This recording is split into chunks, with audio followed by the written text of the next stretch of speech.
ভাবুন তো, একই রাজ্য, একই দেশ, একই জলহাওয়া, একই সমাজ, অথচ সেট ধর্মের কারণে আমাদের মা বোনেদের অধিকারগুলোই আলাদা।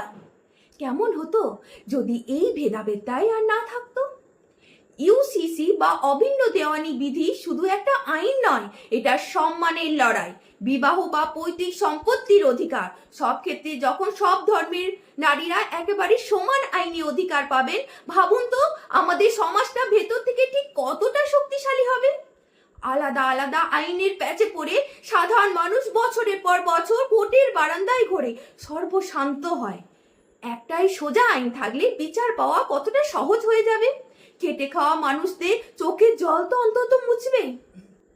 সবচেয়ে বড় কথা, জাত ধর্ম সম্প্রদায়ে ঊর্ধ্বে উঠে আমাদের পরিচয় একটাই, আমরা মানুষ, এক দেশ, এক আইন।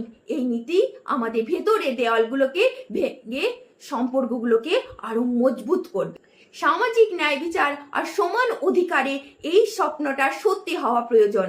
আমার তো এটাই বিশ্বাস। আপনার বিবেক কি বলছে কমেন্টে জানান, আর কথাগুলো মন ছুঁয়ে গেলে ভিডিওটি শেয়ার করতে ভুলবেন না।